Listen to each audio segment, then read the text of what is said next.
السلام علیکم ورحمۃ اللہ۔ فضائل اعمال کی تعلیم میں سے پڑھیں گے، فضائل قرآن میں سے۔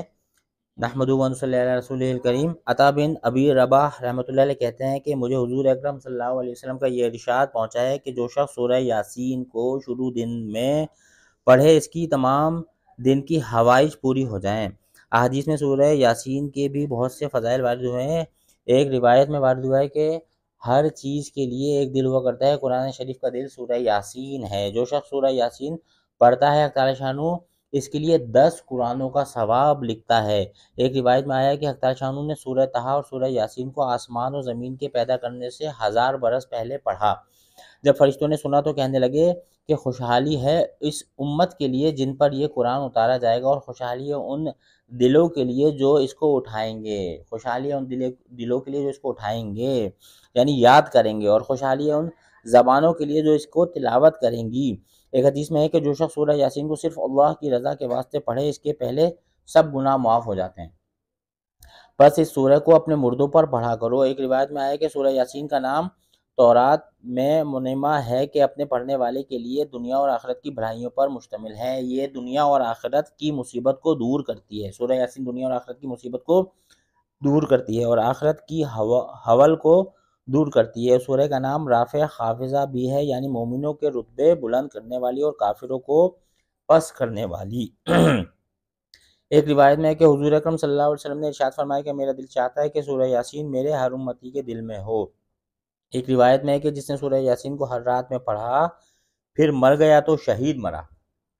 ایک روایت میں ہے کہ جو یاسین کو پڑھتا ہے اس کی مغفرت کی جاتی ہے، اور جو بھوک کی حالت میں پڑھتا ہے وہ سیر ہو جاتا ہے، یعنی اس کا پیٹ بھر جاتا ہے، اور جو راستہ گم ہو جانے کی وجہ سے پڑھتا ہے وہ راستہ پا لیتا ہے، اور جو شخص جانور کے گم ہو جانے کی وجہ سے سورہ یاسین پڑھے وہ جانور پا لیتا ہے، اور جو ایسی حالت میں پڑھے کہ کھانا کم ہو جانے کا خوف ہو تو وہ کھانا کافی ہو جاتا ہے۔ آپ کوئی دعوت شاوت کریں، آپ کو لگ رہا ہے کھانا کم ہو جائے گا، سورہ یاسین پڑھ کے پھونک دیں، کھانا کافی ہو جائے گا۔ اور جو ایسے شخص کے پاس پڑھے جو نزا میں ہو تو اس پر نزا میں آسانی ہو جاتی ہے، لیکن یقین سے پڑھنی ہے۔ اور جو ایسی عورت پر پڑھے جس کے بچہ ہونے میں دشواری ہو رہی ہو، اس کے لیے بچہ جننے میں سہولت ہوتی ہے۔ مقری رحمۃ اللہ کہتے ہیں کہ جب بادشاہ یا دشمن کا خوف ہو اور اس کے لیے سورہ یاسین پڑھیں تو وہ خوف جاتا رہتا ہے۔ ایک روایت میں آتا ہے کہ جس نے سورہ یاسین اور والصفات جمعے کے دن پڑھی اور پھر اللہ سے دعا کی، اس کی دعا پوری ہوتی ہے۔ اس کا بھی اکثر مظاہر حق سے منقول ہے، مگر مشائخ حدیث کو بعض روایت کی صحت میں کلام ہے۔ ابن مسعود رضی اللہ تعالیٰ عنہ نے حضور صلی اللہ علیہ وسلم کا یہ ارشاد نقل کیا ہے کہ جو شخص ہر رات کو سورہ واقعہ پڑھے اس کو کبھی فاقہ نہیں ہوگا۔ اور ابن مسعود رضی اللہ عنہ اپنی بیٹیوں کو حکم فرمایا کرتے تھے کہ ہر شب میں اس سورہ کو پڑھیں۔ سورہ واقعہ کے فضائل بھی متعدد روایات میں وارد ہوئے ہیں۔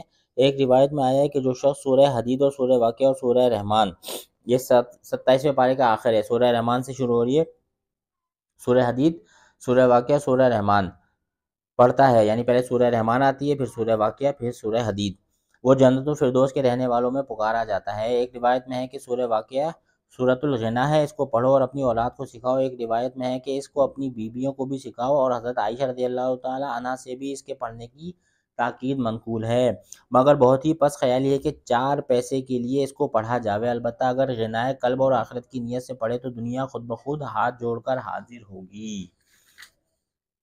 ابو ہریرہ رضی اللہ عنہ نے حضور اکرم صلی اللہ علیہ وسلم کا یہ ارشاد نقل کیا ہے کہ قرآن شریف میں ایک سورت 30 آیت کی ایسی ہے کہ وہ اپنے پڑھنے والے کی شفاعت کرتی ہے، یہاں تک کہ اس کی مغفرت کراوے۔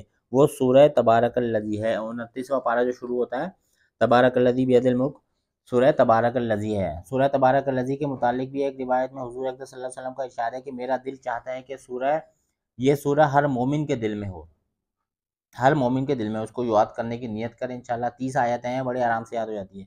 ایک روایت میں ہے کہ جس نے تبارک الذی اور الف لام میم سجدہ کو مغرب اور عشاء کے درمیان پڑھا گویا اس نے لیلۃ القدر میں قیام کیا۔ ایک روایت میں ہے کہ جس نے ان دونوں صورتوں کو پڑھا اس کے لیے 70 نیکیاں لکھی جاتی ہیں اور 70 برائیاں دور کی جاتی ہیں۔ ایک روایت میں ہے کہ جس نے ان دونوں صورتوں کو پڑھا اس کے لیے عبادت لیلۃ القدر کے برابر ثواب لکھا جاتا ہے۔ کیا لکھا جاتا ہے؟ لیلۃ القدر کے برابر ثواب لکھا جاتا ہے جو یہ سورت پڑھ لیتا ہے۔ کون کون سی؟